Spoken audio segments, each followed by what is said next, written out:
बिनविरोध निवडीवरून राज ठाकरेंनी टीका केलेली आहे। मतदानाचा हक्कच तुम्ही हिरावून घेतलेला आहे आणि हे सगळं नोटांमुळे होत असल्याचा आरोप राज ठाकरेंनी केलेला आहे। आज संयुक्त मुलाखत झाली आणि या मुलाखतीमध्येच राज ठाकरेंनी ही घडाघाती टीका केली आहे। मतदान माझा हक्क आहे। आता हे जिथे निर्विवाद आलेत, कोणीच नाही, बिनविरोध, त्यांनी कसं दाखवायचं काळं बोटावरचं? म्हणजे माझा हक्क तुम्ही हिरावून घेताय ना, माझा मतदानाचा हक्क तुम्ही हिरावून घेताय।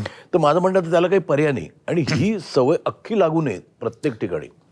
म्हणजे जो मतदार जो निवडतो म्हणजे त्याचं मत की मला हा हवा की नको हे राहिलंच नाही।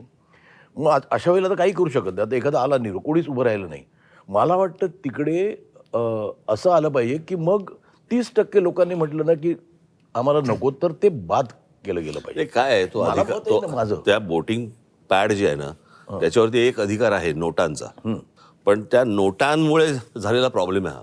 नाही पण नोटा आता तो निर्विवाद असेल तर तिकडे वाटलेल्या वाटलेल्या नोटांमुळे झालेला वाटलेल्या नोटांमुळे झालेला प्रॉब्लेम आहे, त्याच्यामुळे नोटाचा पण अधिकार नाही। घ्या। पण आता तिथे निर्विवाद आले तर तिकडे नोटा पण दाबायला चान्स नाही ना। एक्झॅक्टली, कारण नोटा मिळाल्या ना।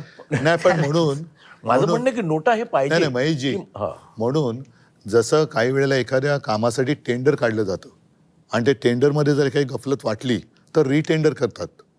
तसंच मला असं वाटतं, मी परवाच्या आमच्या पत्रकार परिषदेत बोललो की जिथे हे बिनविरोध झालेत तिथे निवडणूक आयोगाने रिझल्ट थांबवले, ते यांच्या आमच्या बाकीच्या निवडणुकांबरोबर जाहीर करतील, कारण तो गुलाम आहे त्यांचा।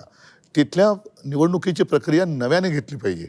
हे जे बिनविरोध सगळं थोतांड झालं, कारण आता ते तिकडनं त्यांनी बरं, या बिनविरोधमध्ये आमच्या दोघांचा एकसुद्धा नाही, राष्ट्रवादी पवारसाहेबांचा एकसुद्धा नाही, अपक्ष एकसुद्धा नाही आला। हे काय योगायोग आहे?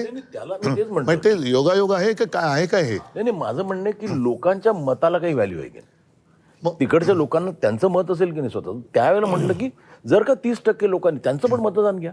30% लोकांना वाटलं की he doesn't represent us. Gen Z हा एक शब्द आता सगळीकडे थोडासा दरारा निर्माण करणार झालेला आहे। या सगळ्या ठिकाणचे जे जेनझी जे पहिल्या प्रथम मतदान करणार होते ते खूप अस्वस्थ आहेत आणि त्यांची आग आज त्यांच्या डोक्यामध्ये आहे, ती बाहेर आली तर मग यांची हालत खराब होणार।